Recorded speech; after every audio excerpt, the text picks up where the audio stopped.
Hello everyone, and welcome to United Talks, our webinar series on business and technology. My name is Billy Yen, and I will be your host today. For those of you who are new to the series, we are Unitate, a Swiss data analytics and AI company driving the adoption of data science in the industry and committing to sharing our best practice. Today, for this special episode, we will listen to the inspiring journey of the 126-year-old company to becoming a data and AI champion. Our guest is Eric Saracchi, Chief Digital and Information Officer at Firmenich, interviewed by Marcin Piecik, co-founder and CEO of Unitate. This session is for you, therefore, please ask any of your questions on the platform that you are currently in, LinkedIn, YouTube, or Twitter, and we'll do the best to answer them at the end of the session. Ready? Let's begin.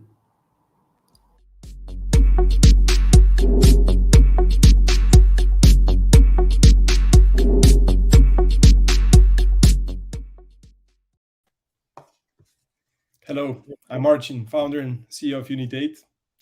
Running today's session is really an honor, but also honestly a true pleasure.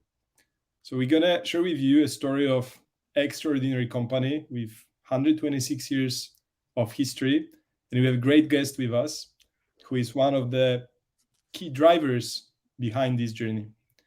So Firmenich is one of the largest privately owned perfume and taste company, founded in Geneva in Switzerland, 1895. I heard them calling themselves sometimes 19th century startup.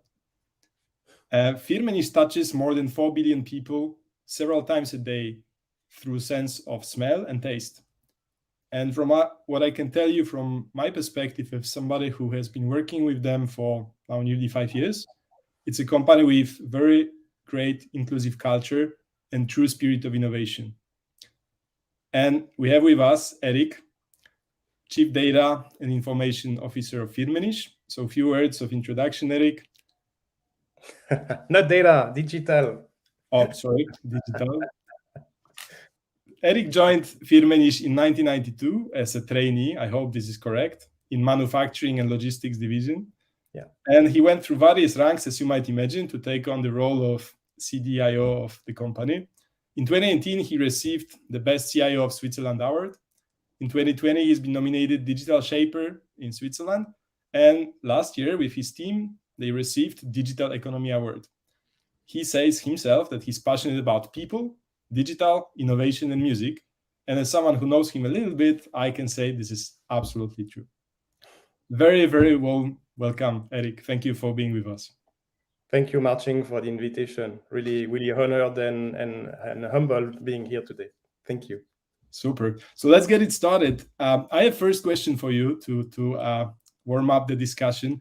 So it's something that I'm sure that many trainees are actually asking themselves is how do you join a company as a trainee and end up CDIO of the company? Listen, people that know me would say it's hard work, it's resilience, it's perseverance, but it's also luck. I think it's you need to have an alignment of several planets to be able to stay in a company for 30 years. And I would say to not only survive, but to live for 30 years into a company. Often people are asking me, but why do you stay? I stay because the conditions, and not only the financial conditions, don't get me wrong, but the conditions of Firmenich allows you to be an entrepreneur, allows you to innovate, because we are a company that is driven by innovation. That's the way we are interacting with our customers, with the markets, with the science.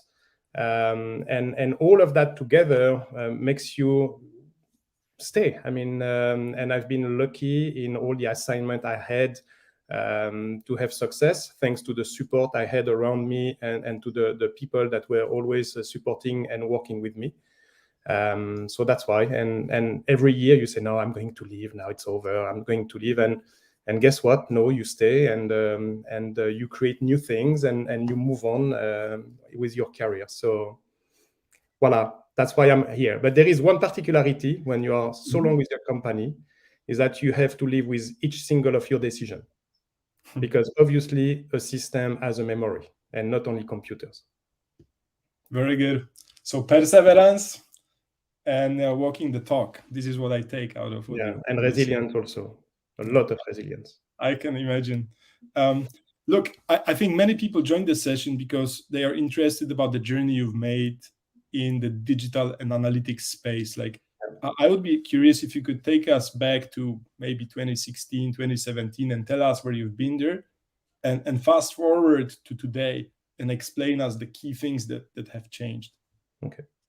I will even start a bit earlier, because earlier when I got the job of CIO, I reported at the time to the CFO, and the first question, in fact, the first assignment of my boss said, okay, you have to cut costs by 20%.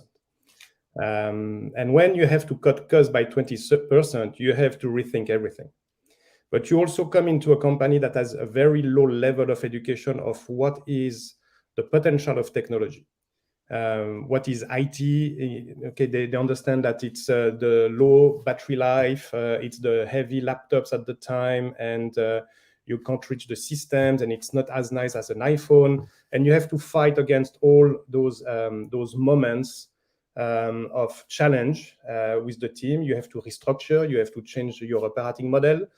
But we did one thing right, I think, at the time, was to take a bet on what is innovation thanks to technology. And at the time, it was not called like that, but we created our Infuso team with Laurent. And thanks to this team, we have been able to create a momentum of taking bets, of taking risks, of creating minimum viable products, bringing the technology in the forefront and the possibilities of the technology. And this is how we have grown. We have grown by learning, but we have also grown by showing to others what is the potential of technology, and by also thinking differently than just thinking, I would say, linearly or linear manner, and start to experiment and start not to make big projects, but start small, think big, and try to progress as fast as you can. So that was the first steps. Then, thanks to that, somebody came to me. I will not give the name, but my boss came to me and said, Eric, do we do digital? Do we do anything digital in this company? And I said, yeah, sure. This is what we are doing. We put a framework in place, methodologies, governance, projects, but we are not yet in the big stuff. And he said, okay, but let's now create a real strategy that we will present to the board of directors and to the executive committee. And the journey started by our strategy that is called Fundamentally Digital, which is a digital transformation strategy. It's just not making things so-called digital, because we all know in this interview that digital word is a bullshit bingo type of word. Everything can be digital, but a digital transformation that brings value, that's another story. And during this interview, we will discuss about what are the next steps of that.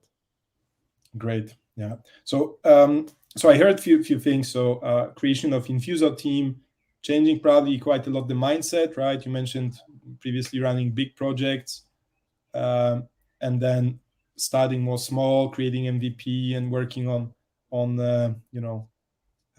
basically the culture of the company from within. And perhaps you could introduce us to the idea of DLab, right? Because that's something that happened along the journey. I think it maybe is worth explaining what is DLab, how this came to life, what's the purpose. Okay, so Firmenich is as you said, privately owned company, and the family owning this company has put together what they call the fundamentals. The fundamentals are 5 values or 5 core values or core activities that we always want to look at in terms of North Star. And those 5 values are customers, creation, people, legacy, and sustainability. I don't give them into the order, but just my order of memory. And when we created the strategy, we call Fundamentally Digital, because we said it's a fundamental way of rethinking our business model as a company, as a corporation, leveraged by technology, and also a different mindset, agility mindset, exponential mindset, and so on. And on those 5 axes, the creation one for us was how do we augment our creators' capabilities? We are in a world today that the brands are being more and more fragmented, more and more focused. I mean, you want to have things that are vegan, you want to have things that are halal and kosher. That used to be at the time the constraints we were having. It was much more religious constraints, then became some style of living type of constraint in the way we were making our products. And obviously, this is an explosion of brands that are coming to the market. With an explosion of brands, it means an explosion also of taste and smell demand. And for that, we look at ourselves and we say how our creators will be able to cope with this demand. So we said, okay, let's try to find a way. And the way was to create, I would say, a neutral place outside of the headquarters or the main activities. And we looked around us if we would go to the MIT, if we would go to Shanghai or also Singapore or wherever.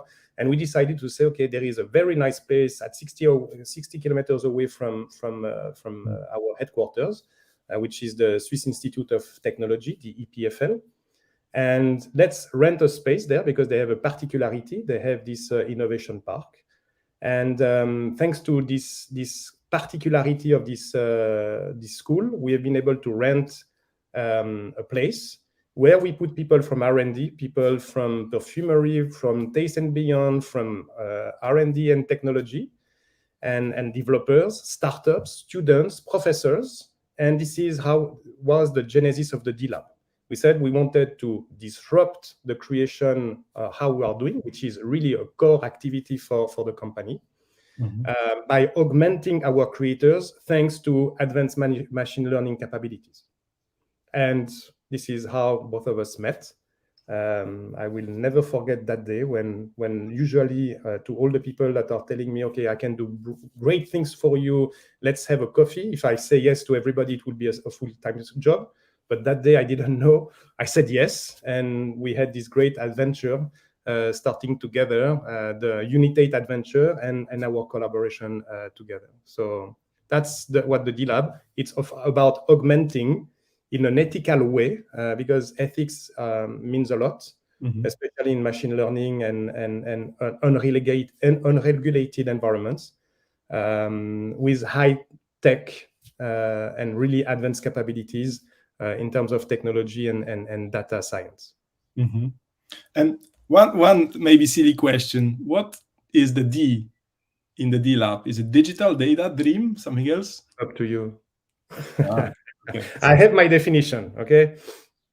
Okay. Most of the people are thinking it's the digital lab. No. For me, it's much more than digital. It can be disruption because we are disrupting the job of our creators, definitely, and we think a lot about making sure and reassuring them that it's not about to replace them, but really to augment them with technology. Like we have been all augmented thanks to our iPhones and access to internet and so on, but augment them with capabilities.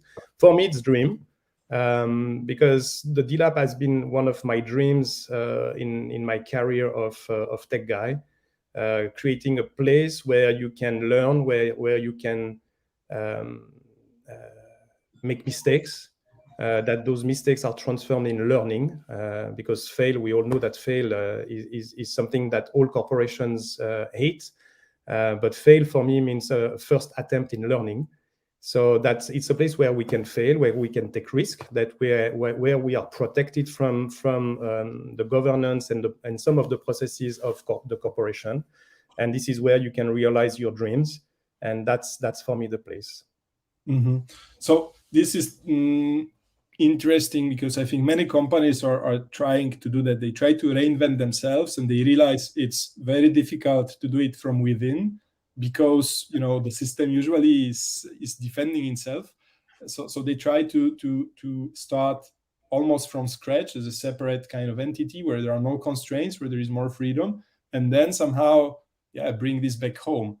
What's your experience with managing this? I would say maybe two words, which are not exactly the same. Yeah. No, and it's where the complexity is, because when you open a place like that, the danger that it becomes a black box. Yeah. And you don't want this kind of place becoming a black box, firstly. Secondly, you don't want those places to be completely independent. We give you money and you do whatever you want with it. I think we have a responsibility towards the organization that is taking a bet to make sure that we can not only think big and long term, but also solve immediate problems for the community and for the people we want to help with technology. Mm-hmm. So it's a balance you need to find, because you need to bring on board people that will take a risk in believing of where do we go? I don't know. Why are we here? To augment creation for capabilities. You mean getting rid of our creators? No. It's about augmenting capabilities. It's about bringing new technology. It's about learning as a corporation. So all this change management, and that's why we always speak about digital, but rarely about digital transformation, because the change management capability is absolutely immense. You need to deliver, you need to create value, you need to take bets and experiment, you need to learn. I mean, it's really a huge job and a huge responsibility to open such a place.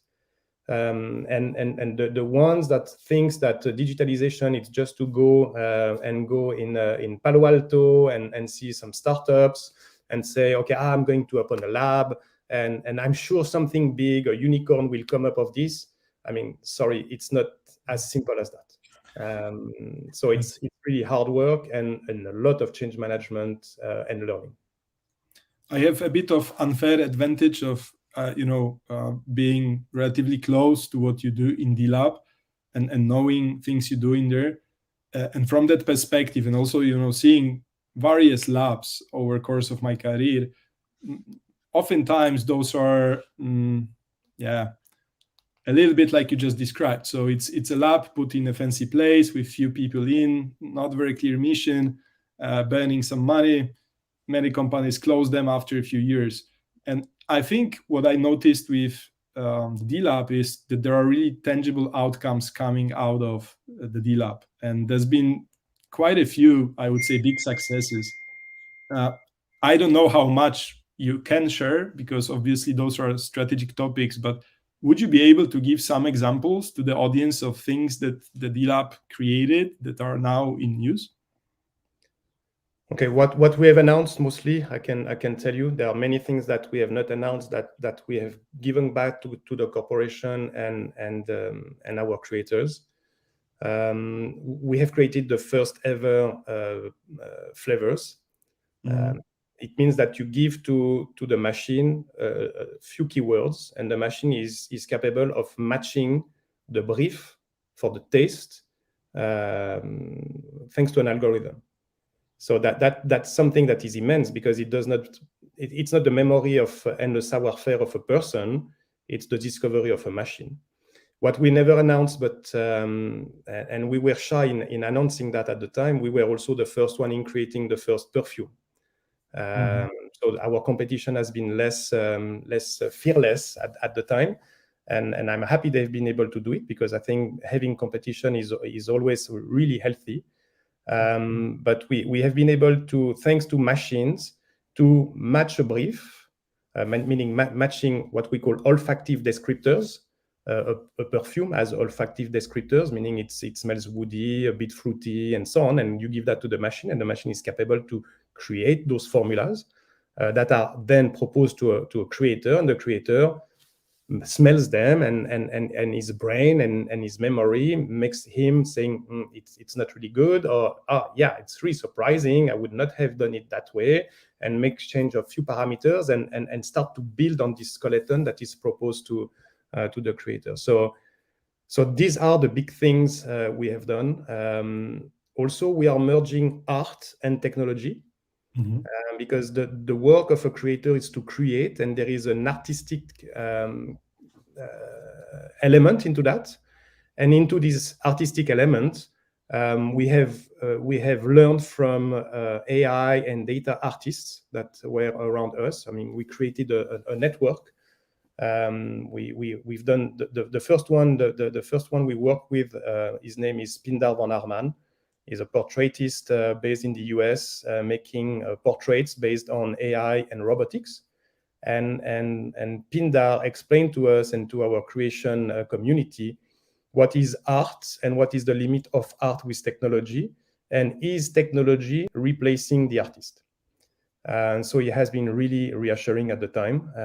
He said it helps me to accelerate all my ideas. And the second artist we are working with these days, his name is called Refik Anadol. He's also a fantastic and very successful AI artist like Pindar. That we work together to create a more immersive experience of the art created, because he's making the visual aspects, he's collaborating with musicians, and he's collaborating with us now in order to make full immersive capabilities. And when you are in the full immersive capabilities, there is only one step further to go to the metaverse. But Wow. here I'm going to stop, not to disclose anything more. Wow, this is amazing, because I think, at least for me, when I was outside this industry and before meeting Firmenich, I didn't know anything about perfumes. It always sounded to me like almost act of art. So for me, it's really still in a sense shocking that we can have neural nets which can come up with creative design, in a sense. Yes. People who are artists are smelling and saying, "Oh, whoa, that's something I never thought of," right? Yeah. So, but you look at you look at DALL-E 2, what they are doing with that, with worlds, they are creative worlds and so on. Listen, with it, what DALL-E 2 is doing for images, we do it for smell and taste. Yes. That's where we compete these days, and it's about emotions at the end. Can the machine be able to dream and to create emotions to a human beings? Because obviously machines don't have emotions yet. Wow. Okay. And again, you a little bit explained that, but thinking that people who attend this session, we have CIOs, we have CEOs of various companies. I think you've been very successful in this transformation. By no means it's finished, but I think you achieved quite a lot. What are the key ingredients that you think are critical to be on the right side? Wow, it's a tough question, because and you promised me not to ask tough questions, but this one is a tough one. Conditions of success. First of all, it's I think you have to think big and to execute small and rapidly. Secondly, I think it's about trust. Not only the trust of the people being with you on the journey, but the people that are also around you in the corporations or in your environment. I mean, the CEO has to trust you, your board of directors has to trust you, and rapidly. And that's where it's becoming very important. The trust is very important. Secondly, you have to manage the impatience of the corporations, because value and results are usually the key success factors for corporations. Innovation is something a bit more complex to manage, especially with emerging technologies. When you are in the emerging technology world, you have to experiment a lot. You have to find people that are, again, and I love this expression, bullshit bingoer, but really doers with an experience, people that wants to embark with you in the journey. Then you need a lot of resilience. Resiliency is absolutely key, because you have to try, you have to fail, you have to learn, you have to start again, and you have to trust in your vision, because a lot of people are saying, yeah, but your vision is absolutely crazy. Yeah, it is crazy. But if we don't try to do things impossible and making them possible, we would not go to the moon, SpaceX would not exist, returning rockets would not exist, and so on. You have to think big, to dream big, to execute, and to have a lot of patience, but also a lot of trust to keep the investment coming into the dream lab. So I hope I answer a bit of your question. Yes, that's also answering partially the other side of the coin. I wanted to ask you about the hurdles that you've seen. I guess you probably mentioned a little bit the resistance that you face from various parts. And here, maybe if we could also touch once more a bit this topic of this managing two words, because again, you have, I know that you have big team of more traditional IT, and then you have DLab. How do you manage these two words to coexist? Is there a transfer going between the two? How do you make most out of these two very valuable pieces of your organization that you have? I think that the boundaries between the two are vanishing after a few years. But it's clear at the beginning when I took over the job, you were having a lot of consulting firms saying, you have to create a two-track IT, and innovation goes against the traditional IT and so on. Yes, but it's not economically viable. And nobody wants to stay in, you don't want to create an A team and a B team. You want to be a gatherer, you want to be inclusive. And I think it's very important, this inclusiveness of the entire team. So yes, there are people that never believed of becoming agile methodologies would take over, and machine learning would be revolutionize the world. Fine, they can trust that, but they can go and contribute elsewhere. I needed really people that would have a curiosity mindset. Always looking for something, the yes and instead of the yes but type of mindset. And by being inclusive, yes, it takes a bit more time, but at the end, you achieve much more. We have been able to onboard a cybersecurity team that obviously by default have to say mostly no to everything. Your infrastructure, because you move from on-premise to cloud. Then your application type of your application teams that are used to make programming in a certain way. You open up to new languages, and then suddenly people realize that there is a space for them into that. They realize that they have a card to play to something that is bigger than their job that gives them also employability. So that's the way you transform. But by saying, okay, I'm creating two teams, and there is the untouchables that can do whatever they want, and the others that have to be regulated in the ITIL framework and so on. Honestly, there is no motivation of doing only one or the two. So I think for me, it was really, really, really important to be inclusive and to make that journey together. Obviously, not everyone can do the journey. Okay, it happens. But I can tell you most of them have done the journey. Yeah. So you protect a little bit in the beginning, but then the goal is to have one team and be inclusive. Great. But it's a lot of conversation also with your executive team. Because you need to educate an executive team that do not always understand technology. And all the CIOs in this call or the digital guys in this call might often face people that don't get it, okay? And you have to convince. But convincing, it's not by being with strength. It's about explaining. It's spending a lot of time in explaining, showing, educating, experimenting together. That's why we've done with the Infuso team a lot of MVPs and design thinking sessions in all areas and geographies of the company, because that's the way you engage. Before taking the big bets, you have to take really small bets, because otherwise people are looking at you, as I said at the beginning, as a kind of black box. And it's not good to be a black box, because then the resistance is even bigger.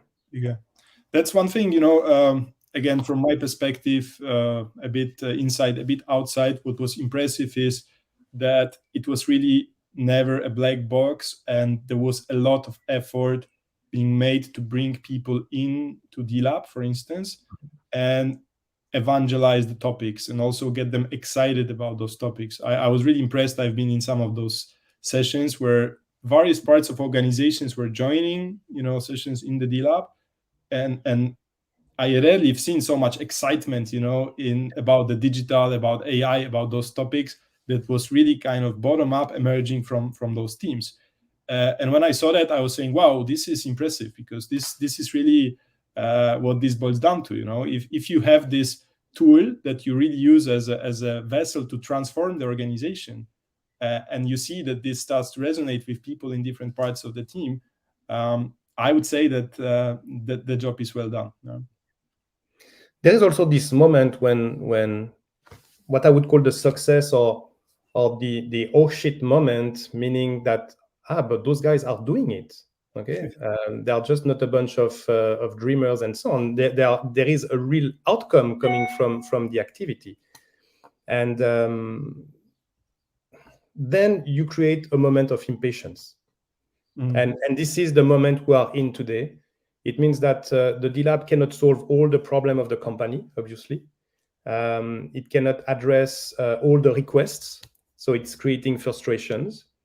But you have also make sure that all your experiments and findings and source code and APIs and services you have created needs to be now embedded in the mainstream systems of the company. Otherwise, they are not used, or they have the feeling that it's redundant, or it's more clicks into transactions, that it's not necessary. And it's where the two worlds of experimentation and then core IT are meeting together, because you need to have a core IT that is able to onboard all your discoveries, all your new algorithms into the mainstream applications, and in a way that is really smooth, that you don't need to make huge training sessions for months before a new functionality is used. And that's today where we are. It's the impatience of the corporation getting all those things part of the mainstream IT, and the mainstream IT often is under significant budget constraints. So then you have to rebalance the speed of innovation and the speed of transferring the innovation in the mainstream IT. Does it mean that, because my perspective is that in many corporations, and this is what is a little bit different from enterprise world, maybe from the digital native companies, is that in the first group, IT has been for many, many years seen as a tool, Yeah. It's almost instrumental. It's a group of people with certain budget. You always cut the budget. They deliver certain things. Is this role changing? Do you see this role of IT being a bit more in the future of ambitious companies? Definitely, because what is the next step to that story? It's the monetization of services. It's creation of services, and many companies today have moved from technology to services.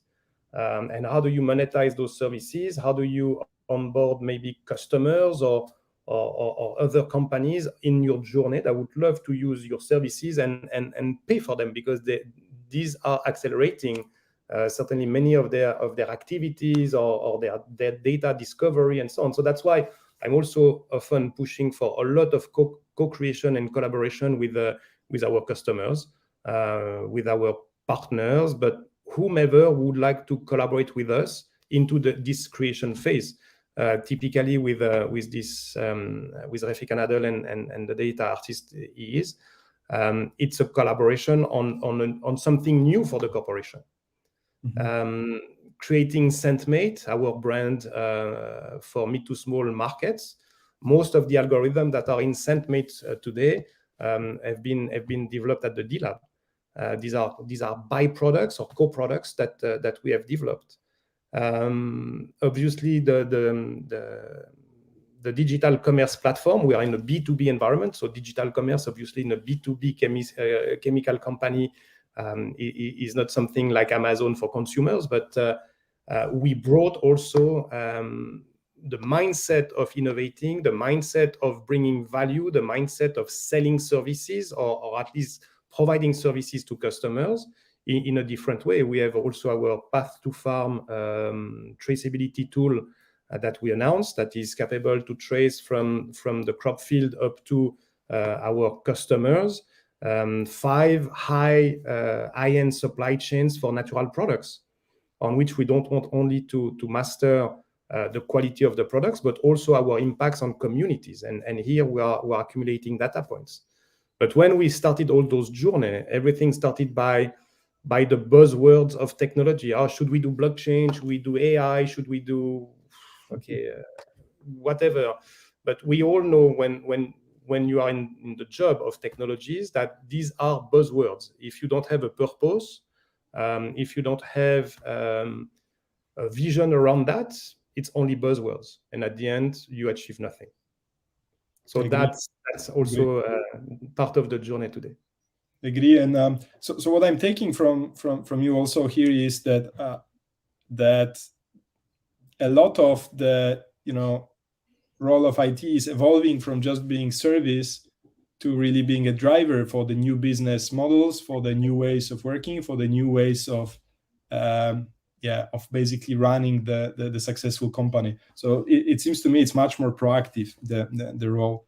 It is, but you are stretching everybody, because when you tell your corporation that IT is going to generate revenue thanks to service, thanks to data, thanks to platforms they will provide to external partners or customers, it's really a change, because then you are driving money that maybe your commercial division would have loved to drive, because they are struggling with the commoditization of maybe of their products or their markets and so on, and suddenly you create something that gives hope. But unfortunately, it's not as easy as that. Giving hope is one thing, doing it is another thing, and that's why in digital these days I meet a lot of people that are evangelists or saying that, okay, we are digital, whatever, fine, but what have you done? What have you achieved? What did you transform? How did you bring people together? What was the purpose you gave? And I think that these are fundamental questions you need to ask at the beginning of the journey. Fully agree. Eric, we have a few questions from the audience. So I have still many things I want to ask you, but perhaps we just make a small round with those questions. And for everybody who is listening to us, feel free to ask your questions. We see them in the chat, and we will be able to ask at least some of them.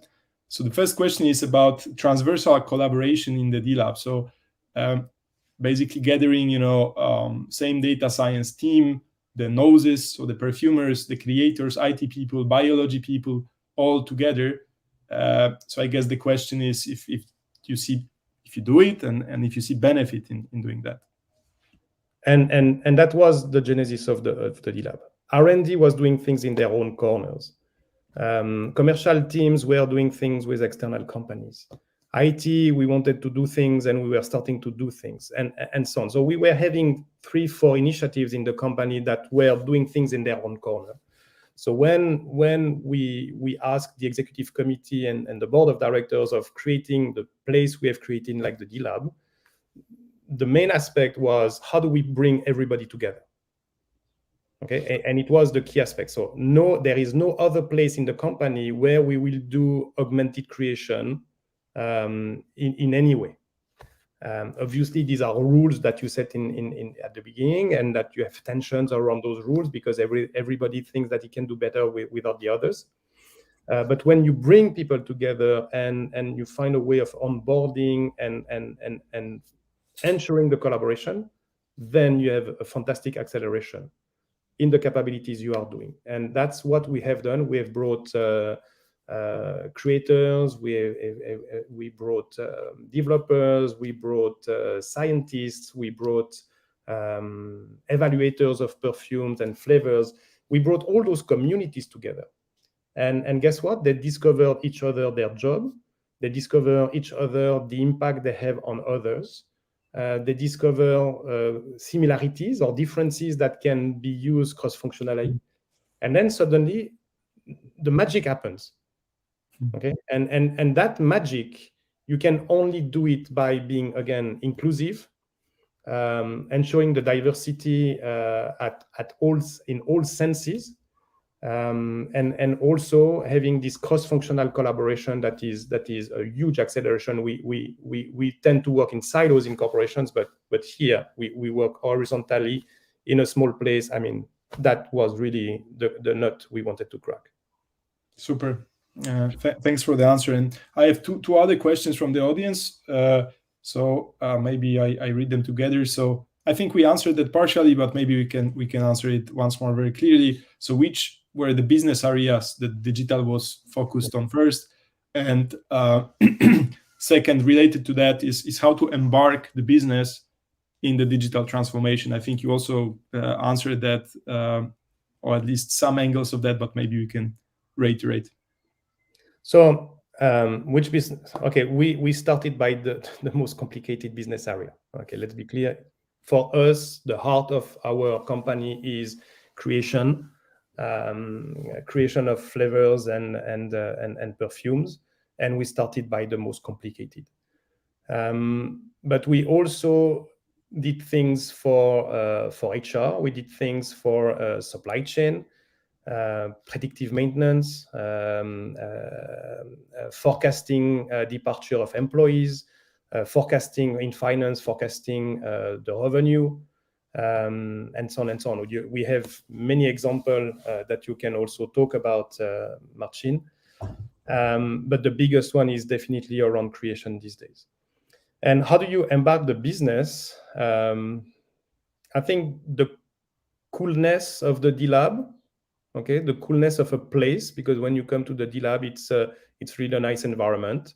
Like all startup-like of environments, we have a baby foot that is not really used, but at least we all think that you need to. I don't know how you say baby foot in English, but yes, I think that's baby foot.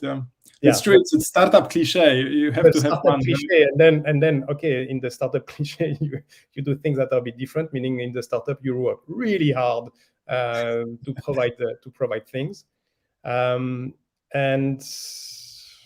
it's by doing at the end. At the end, it's not only once you have dreamt, done, okay, but now you have to go to the hard stuff. It's to do and it's to deliver, and this is how you engage the business.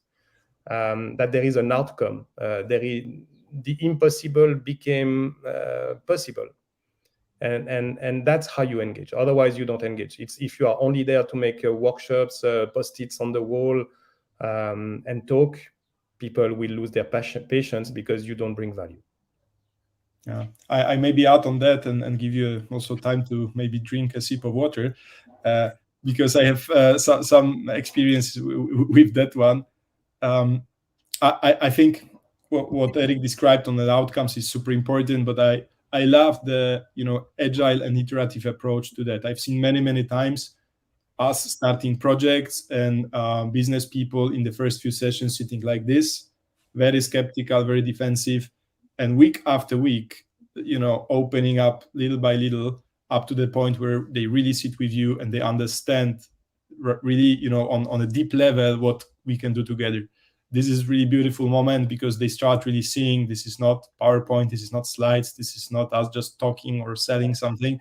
We are really on a journey to solve problems. And some of those customers become really fidel and promoters, because I think for them it's also something that is inspiring in a way that you can really do the work in this sort of setup.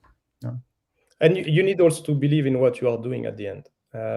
If you are just here because it's the cool place, no, it's not the cool place. It's really tiring. Okay, I don't look like the most. I look tired. Okay, because we do things fast and furiously. You put a lot of pressure on the people when you work in an agile mode. For all of those in this session who understand what it means, I mean, it's really about delivering. You can be in a cool place with post-its, but at the end, you do the hard stuff.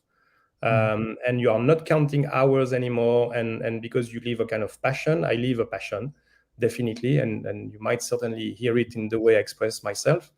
but I live in a passion in what I'm doing. So if you don't live a passion in what you are doing, I mean, change job, because you are going to be burned out. You need to have a purpose every morning to wake up and to go to work. And the DLab and the digital journey I have with Firmenich is really my fuel and my energy. Awesome.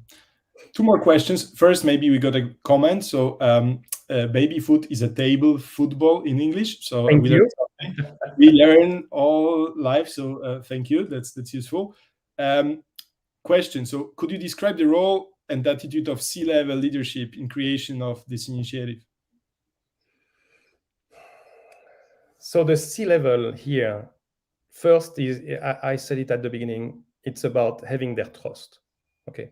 The trust that you and your team will be able to deliver something, because they are taking a bet, they are taking a risk, and they give usually significant amount of money. Secondly, it's how do you bring back what you are doing to the executive level. So for that, you need to involve them in what you are doing. Typically in the DLab, I have the COO and the head of research being the sponsors. For the digital commerce, I have the head of Taste and Beyond division, the president of the Taste and Beyond division, being part of the digital commerce Tirco. For Scentmate and the small mid to small business website we've created, it's okay. Website is really an understatement, but the business model we created, we had the president of Perfumery. And so on and so on. And then I have regular feedback at the executive committee, mostly at every executive committee. I go there, sit there, explain what we are doing, why we are doing it, and the value we are creating. And then there is exposure also to the board of directors at least once a year to give the feedback of the year, of the achievements, the difficulties you are facing, and so on. So the first engagement, and maybe the trick here, the first engagement with the executive committee, we have been able to have 15 minutes at each executive committee to show what we were doing with the Infuso team, meaning the digital innovation team. And during those 15 minutes, we were pitching 3 ideas, and the executive committee was voting about which idea we continue and which idea we stop. Mm-hmm. And it has created an engagement. It has created a moment of fun also for the executive team, but a moment of fun that was being transformed into a momentum within the company. And when they were seeing that as a success, I mean, they engaged more and more, and obviously you create trust, and when you create trust, you can get bigger and you can start to scale. And that's the way I engage, in fact, with the executive team and the board of directors. But I also had the chance of having a boss that was completely trustful of what I was doing, that has also a mindset of innovation, and that was taking bets and coaching me in the direction. So honestly, I had a dream boss for that as well. Fantastic. Again, my comment from the outside, and might be wrong, but I think this innovation spirit that Firmenich has is very important, and that's for me something that the company, again, looking at different companies I know, this is deeply rooted in the culture of the company, and this is probably one of the reasons why the company is thriving for so many years on the market. That basically, this sort of innovation culture is part of the DNA in the end. Yeah. Few more questions. Yeah, so our audience is really engaging, Eric. We are getting some very positive comments on the session and lots of questions. Thank you for that. What's the impact on the perception and self-perception of standard, boring IT? Rodolphe, nice to see you in the call. I think first of all, IT is not boring. IT for me is the best job ever in any corporation, and all the people that get out of school should go in an IT organization, because you see everything about your company. but it's a very demanding job.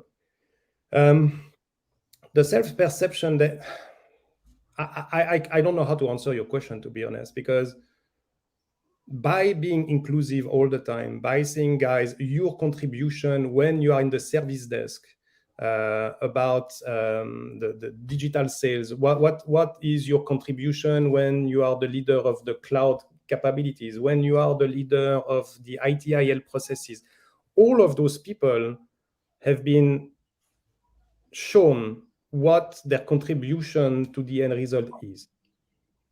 Okay, even if they are far away of doing machine learning and Python type of software development, all the people all the time are contributing to the same strategy. There is no two strategies. Okay, there is only one strategy, which is our digital transformation strategy, and there are roots into this strategy. It looks like a tree. Okay. And in this tree, you have roots. Cybersecurity is one. Data and architecture is another one. The overall infrastructure is a third one. And all our mainstream applications are collaborating to the value-added and service-oriented capabilities we are creating. ScentMate, if you take the example of ScentMate, ScentMate is on the SAP layer, fully integrated into our SAP layer. And it's fully integrated with the robotics we have into the labs or into the plants. So there is a direct connections. The algorithm for curating perfumes into ScentMate are coming from the DLab, as are run as a service on our platforms. So if you are our outsourcer or colleagues, you contribute to that story. So that's what we are always trying to engage with the team. It's always showing their contribution to the entire story. And most of my team are doing digital projects, mainstream projects, but also maintenance, because I can't have 3 or 4 teams doing things that are in parallel. We are, I would say, only 250 internals to run the IT of a 4 billion company, 4.5 billion company. So it's not a huge team as well. I mean, and innovating in parallel of that. Yes, and one more question from the audience, and then I will have at least 2 more. I really want to ask you, so I will stick to the gears. The question is, how did the industrialization of the DLab solutions in the day-to-day work look like? So how is it implemented? I guess question is across markets, countries, really in practice. Yeah. So if I take the creation algorithm for Taste and Beyond organization for creating flavors, first of all, we create it very small. Okay, it's just a simple user interface that you give to creators, because they need to first validate the algorithm and validate the software, the piece of software that we have created, but it's not yet embedded in our creation workstation.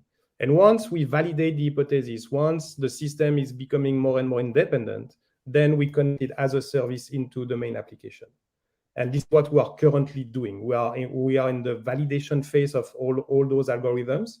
And then it will be part of the creation workstation as a feature that is proposing immediate formulation as a starting point for the creator to move to the next step and things that are more evaluated. And it's also a way for the machine to learn, but it's also a way for the creator to learn. We are always in this mindset. We don't do a car immediately. We do first a skateboard and then a trottinette. I don't know how we say trottinette in English. People will tell us first. Yeah, and then you do a motorcycle, and then maybe you do a car. So that's always the mindset. Yes, I think to add on top of that, you keep the application in isolation when it's immature and you're experimenting and you don't know if it will work. But then, you don't want to have plethora of small things, small applications, basically solving small problems, they should all gravitate to dedicated solutions for particular problems. Like Eric mentioned, creator workstation is the place where creators should come for the services, and it's a question, how do you extend this? And then of course there are many questions how you architect all that, but I think we will need maybe a few more hours for that. So last question from the audience, and then two last questions from me. We have answer. Scooter was the suggestion. I don't think this is scooter. Trottinette is not a scooter. No. It's no engine, it's what small kids are using. We need to Google that. Anyhow, as the environmental matters are being more and more important, does Firmenich start new initiatives in the IT field that are, I guess, related to the environment? Yeah, so environmental matters definitely, and how are we environmentally friendly when you do tech? How do you choose your footprint? How do you choose your data centers? How do you choose the consumption of the machines you are putting in the data centers? What kind of electricity you are buying? So typically in the core IT, we have 3 data centers, and the electricity we buy is renewable electricity. So we are ready to pay more to make sure that we bring a mindful environmental mindfulness into what we are doing. It's also about inclusiveness and diversity, inclusion and diversity. So women in tech type of initiative, because I would love to recruit much more women in my organization, because unfortunately it's today still a world with a lot of men, and we are struggling to hire more ladies. So please let me know if you're any in the call interested. It's about also the way we recycle things. We try to not throw away things. Usually when we start to have old PCs, we make donations to schools. I'm supporting education a lot. For me, it's very important to have a society, well-educated society, in order to avoid extremism. And here we donate PCs that are in a good shape. Otherwise, we recycle that with recycling companies. We try to be mindful, but it's as you all know, people that are in the tech industry, the obsolescence is something that all the companies are pushing to you. Okay, now it's obsolete, you have to change it, and so on. So we try to extend the life of our equipment as much as we can. That's the mindfulness we try to have around all of that. I can also speak hours around that subjects, and maybe we should have one session about it, because we are doing many things. We will never do enough because it's a very complicated area, but very important subject to us as well. Great. Eric, so we have 1 minute, so we need to be quick. Very quickly, what's next in the next 5 years? The next 5 years, wow. Guys, you will have to interview me again in 2 or 3 years. Many things. Okay, we manage our innovation on a 3 horizon type of activity. And now we are trying to move in the horizon. We have several activity in what we call Horizon 2, but I cannot disclose because here we have some very sensitive things that are being handled. But it's absolutely fascinating because, first of all, the technology you engage into moves at the speed of an exponential curve. So you need to capture the low signals on technology. You need to experiment those new technologies and see if it's too early to start to engage into them, because typically blockchain at the time we were speaking about it on traceability, it was way too early, and I think it's still a bit early, especially in our field of activity. But it's yeah, okay. You imagine all the technologies that are on the planet, the metaverse, the blockchain. Okay, we deal with those buzzwords. but I cannot tell you what we really do today with them. Very good, very good. But more to come, definitely, and we can have the talks 100 together or 120, and I will disclose that to you guys. We do a one in 2 years, and then you tell us retrospectively about the great achievements. You're too impatient, Martin. You're like me, huh? And my last question, Eric, to you, and this is more something that I think is interesting for the audience, but also, to be honest, for me personally, I would be curious, what sort of advice would you give to 20-year-old Eric if you would be speaking right now to him?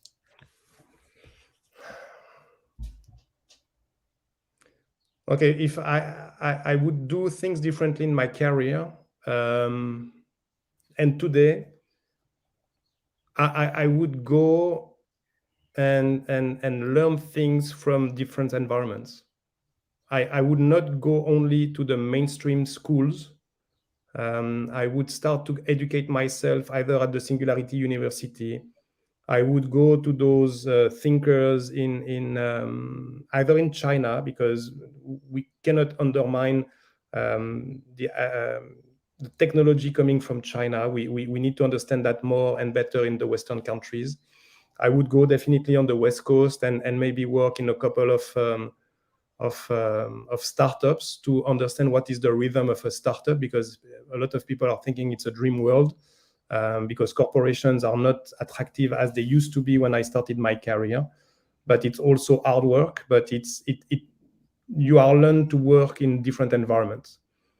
I would keep learning, unlearn, relearn. That's the secret. I think part of my career I didn't learn enough, and I'm trying to catch up now to unlearn things I have learned when I was at the university or in early days in my career. It's difficult, obviously, because you have to let go many things that you thought were truth, that are not truth anymore in our world. I'm not watching TV because I find the TV really boring. I prefer to spend my time, and there are way too many bad news, unfortunately. I prefer to read some of the good news, the discoveries that this planet is doing, that will allow us to reinvent our future and not being stuck in what I would call the good old days. So if we want to be more mindful about environment, we have to invest money and time into renewable energies. We have to spend time in getting educated about different ways of living, of engaging with the technology and with our environment. That's what I would do. Eric, on behalf of everybody who is listening and also looking at many nice comments that we are receiving, really big thank you. This was very interesting, very insightful and inspiring. Thank you for being with us. It was really a pleasure. Thank you, Martin. My pleasure also. I mean, I'm really honored to be with you. I really enjoyed our journey, and I would like to thank all the people that have invested this 1 hour with us. And I see some of my colleagues being here. Thank you for being here and being supportive, guys. And looking forward to meet you soon. It was a great session. I don't have much to add, except that you will receive the takeaway of this inspiring session by email. So keep an eye on it, and that's why it's important when you register to our webinars to put your preferred email in the registration form. Thank you again, Eric, Martin. It was very insightful, and we see again a lot of beautiful comments. So again, thank you, and you can follow us to see the next update on our next session. Next one, we talk about how AI can empower the pharmaceutical industry. It was a beautiful evening, and wish you a great end of the day. Bye-bye. And thank you for the scooters, guys. Always things to learn. I've learned a word. Thank you. Thank you. Take care. Bye-bye. Ciao.